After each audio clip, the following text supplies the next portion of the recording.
and a few of the folks came to the meeting late because they were out on the streets.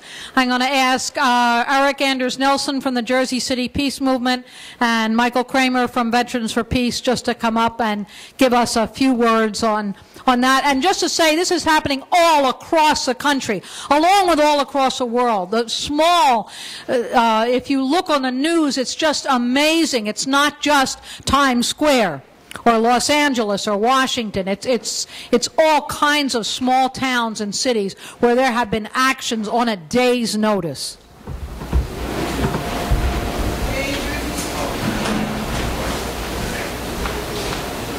Well, let me introduce both of us. We'll each introduce ourselves. My name is Michael Kramer. I'm a member of Veterans for Peace and a former member, a one-time member of the Israeli Defense Forces.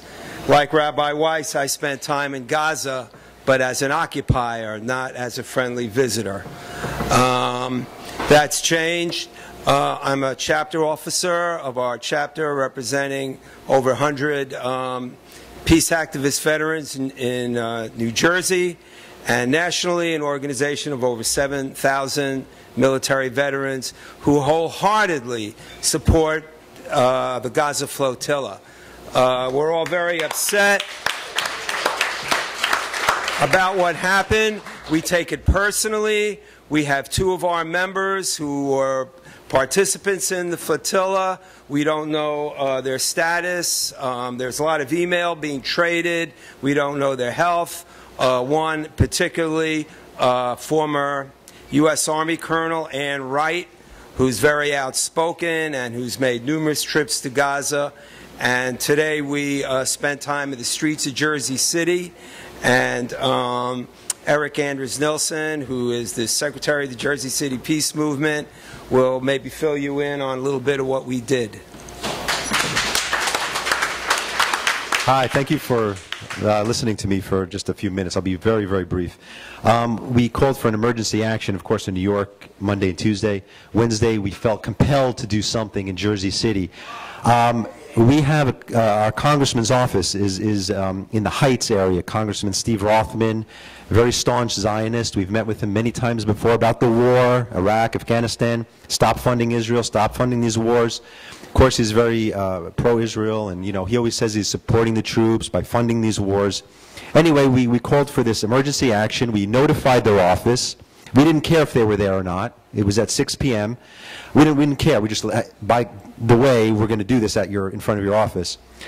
We had a little less than 10 activists come because this is immediate and it was urgent and people are working and whatever. A little less than 10 activists came, but 3 representatives from Steve Rothman's office came out, crawled out at 3 o'clock. And I'm going to just read to you our statement, Jersey City Peace Movement statement, in response to this Gaza atrocity. This is our statement. Jersey City Peace Movement condemns the illegal murderous attack on the international aid to Gaza flotilla by Israel. Reportedly, up to 20 peace activists have been killed by Israeli forces. Dozens more were wounded. The peace activists were bringing food and other supplies to the occupied population of war-torn Gaza, Palestine. Palestinians die quietly and unnoticed every day in Gaza, the world's largest open-air prison, as a result of Israel's blockade and violent repression. Jersey City Peace Movement stands with all peaceful actions and persons, including progressive Jews worldwide, condemning this recent atrocity. Jersey City Peace Movement is calling for a peaceful emergency rally and vigil for Gaza at Congressman Rothman's office. I'm going to read you just the first paragraph of his repulsive response. When we called yesterday, we demanded an immediate statement from your office. I'm just going to read you the first statement because it's just so appalling. This is the title of it. Flotilla's agenda was a violent provocation against Israel. Congressman Congressman Rothman, this is his quote, U.S. stands shoulder to shoulder with Israel in our fight against violent extremism. The U.S. stands shoulder to shoulder with Israel in our fight against violent extremism. I am sincerely regretful for the loss of life that occurred during the incident. in the Mediterranean Sea involving the Mavi Marmara ship and the Israeli Defense Forces, IDF. As we are learning more about the incident, it is clear that while there may have been peace activists on the ship, there were individuals on board who had violent intentions.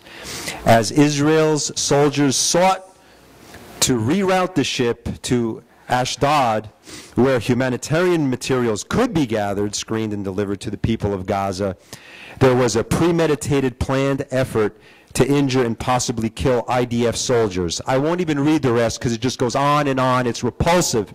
I'm going to ask you folks here from Jersey City, if you could help us, from the people of Gaza to Jersey City, if you could call Steve Rothman's office and let him know. I'm going to give you the phone number. Let them know tonight. You can call anytime. It goes to an automatic message machine. This is, I will, Steve Rothman's number.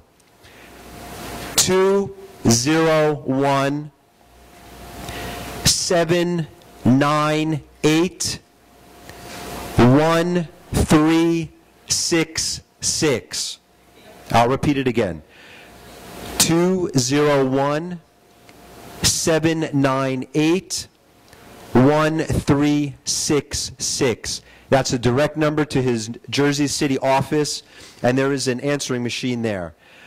I just want to say thank you to everybody who spoke before me, and thank you for allowing me this time. Thank you.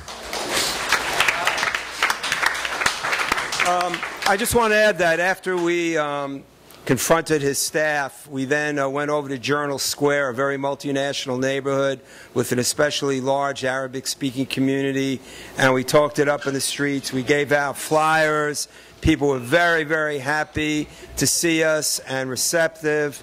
And I'll just end by saying there's a saying, you know, think global, act local. And yes, the demonstrations that we take part in Times Square with thousands of people are important, but it's also important the smaller things to do in the neighborhood. And small neighborhood actions have their place because there are people you'll meet who, you know, aren't politically active, may not know the details of what's going on, but these are the people we want to bring in to this worldwide movement that will smash the Zionist state. Thank you.